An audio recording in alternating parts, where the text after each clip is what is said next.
अस्सलाम वालेकुम, मैं हूं रबाब जहांगीर। आप देख रहे हैं मेरा यूट्यूब चैनल असली खबर विद रबाब जहांगीर। उम्मीद है तमाम देखने वाले खैरियत से होंगे। वही हुआ जिसका डर था, जिसका खदशा जाहिर किया जा रहा था। यानी इलेक्शन में पाकिस्तान तहरीक इंसाफ ने सबसे ज़्यादा नशस्तें हासिल की, आज़ाद हैसियत में उम्मीदवार जीते और अब एक एक करके इन उम्मीदवारों ने पार्टी को छोड़ना, वफादारी तब्दील करना शुरू कर दिया है। पिछले 3-4 रोज़ में पाकिस्तान में क्या कुछ होता रहा है, पूरी दुनिया की नज़रें, पूरी दुनिया की मीडिया की नज़रें उस पर मौजूद थीं। और यहाँ से जो इंटरनेशनल सहाफ़ियों ने, मुबस्सिरीन ने जिस तरह आँखों देखा हाल अपने-अपने ममालिक में बताया, तो लोग वहाँ हैरान रह गए कि ये किस माहौल में, किस अंदाज़ में, किस तरीक़ेकार के तहत पाकिस्तान में ये इलेक्शंस हुए हैं। बहरहाल जैसे-तैसे करके वो इलेक्शन के 2-3 दिन रिज़ल्ट आने के गुज़र गए, रिज़ल्ट्स आ गए। अब उन में से भी बेशतर रिज़ल्ट्स को आगे चैलेंज किया जाएगा। वो क्या सूरत-ए-हाल बनेगी, उस पर तो हम आपको अपडेट करते ही रहेंगे। लेकिन यहाँ इस वक़्त पिछले चंद घंटों से जो नाम टॉप ट्रेंड्स में पाकिस्तान के शामिल है, वो है वसीम कादिर। इस नाम से शायद 1-2 दिन पहले तक कोई भी वाकिफ़ नहीं था। बल्कि 12-18 घंटे पहले अगर आप ये कह लें, तो शायद किसी को इस नाम से शनासाई नहीं थी। लेकिन अब शायद पाकिस्तान का बच्चा-बच्चा और हर वो शख्स जिसने जाकर बैलेट बॉक्स में अपना वोट कास्ट किया है, वो वसीम कादिर को जानता है। अब ये वसीम कादिर कौन है? ये वो साहब हैं जिन्होंने इलेक्शन से चंद दिन पहले हल्फ लिया था और वो वीडियो पोस्ट की थी, जिसमें उन्होंने कहा था कि मैं पाकिस्तान तहरीक इंसाफ के टिकट पर ही इलेक्शन लड़ने जा रहा हूँ और मैं हल्फ लेता हूँ कि मैं जीतने के बाद अपने हल्के से, जिस हल्के से इलेक्शन कॉन्टेस्ट कर रहे थे, वहाँ से जीतने के बाद इमरान खान से वफादार रहूँगा। अब ये हल्फ लिया गया था, लेकिन इस हल्फ को तोड़ दिया गया है, इससे रूगर्दानी हो चुकी है। चूँकि पिछले रोज़, गुज़िश्ता रोज़ वसीम कादिर ने पाकिस्तान मुस्लिम लीग नवाज़ को जॉइन करने का न सिर्फ ऐलान किया, बल्कि मरीम नवाज़ के साथ जब उनकी तस्वीर वायरल हुई है, तो उसके बाद से ही पाकिस्तान तहरीक इंसाफ के वर्कर्स में बहुत ही गम गुस्सा पाया जाता है। बहुत सारे लोगों की वीडियोज़ और उनकी गुफ्तगू और उनका रिएक्शन सामने आया कि आखिर ये क्यों किया गया है, ये कैसे हो गया, ये तो हल्फ लिया गया था।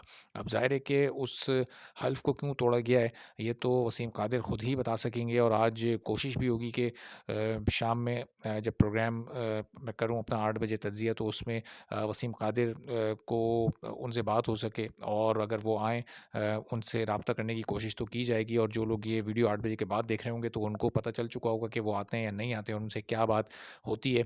तो बहरहाल इस वक्त पाकिस्तान तहरीक इंसाफ के लोगों का बड़ा गुस्सा है, जिन लोगों ने उनको वोट दिया, उनको कामयाब करवाया। चूँकि लाहौर के पाकिस्तान तहरीक इंसाफ के वो सेक्रेटरी जनरल भी हैं, एक बड़ा शहर और एक बड़ी पार्टी, और शायद पाकिस्तान तहरीक इंसाफ वालों के वहमो-गुमान में भी नहीं होगा कि वो शहर जो कि जहाँ बड़े कांटे का मुकाबला था मुस्लिम लीग नवाज़ और पाकिस्तान तहरीक इंसाफ का, और अभी बहुत से रिज़ल्ट उस शहर के और कुछ कॉन्स्टिट्यूंसीज़ के ऐसे हैं कि जिन पर अच्छे खासे क्वेश्चन मार्क्स हैं, ख़ास तौर पर एन ए 130 मियां नवाज़ शरीफ और यास्मीन राशिद वाला हल्का, और उस पर अभी आगे फ़ैसला क्या होता है रिकाउंटिंग के बाद। वहाँ सिचुएशन 90% 95% चांस ये है कि वहाँ पर रिज़ल्ट चेंज होगा, और फिर क्या रिज़ल्ट सामने आता है ये भी हमें देखना होगा। लेकिन वसीम कादिर पर इस वक्त बड़ा गम-ओ-गुस्सा है लोगों को, तहरीक इंसाफ के लोगों का बड़ा रिएक्शन सामने आ रहा है।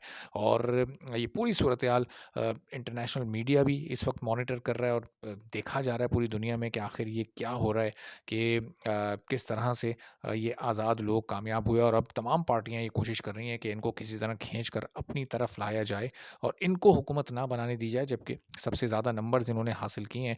तो एक जो एक अखलाकी जवाज़ वो इनके पास मौजूद है।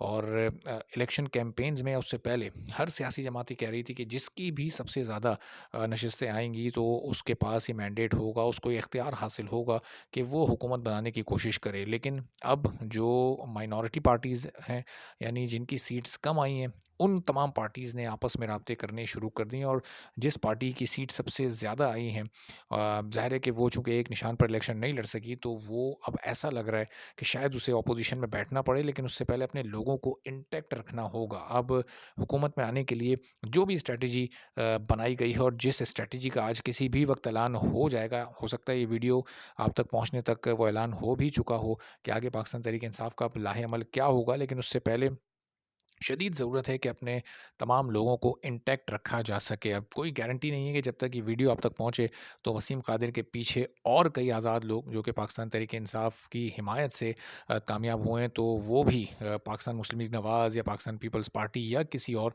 जमात को जॉइन कर चुके हों। तो इस वक़्त इंतहाई अजीब-व-गरीब सी सूरत-ए-हाल है। अब देखते हैं कि आगे आने वाले वक़्त में क्या फ़ैसले होते हैं, पाकिस्तान की सियासत किस रुख पर जाती है, कौन हुकूमत बनाने में कामयाब होता है, हुकूमत में कितनी जमातें शामिल होती हैं और फिर पाकिस्तान का नया वज़ीर-ए-आज़म कौन सामने आता है। तो इन तमाम हालात से आपको आने वाली वीडियोज़ में अपडेट करते रहेंगे। इजाज़त दीजिए। अल्लाह हाफ़िज़।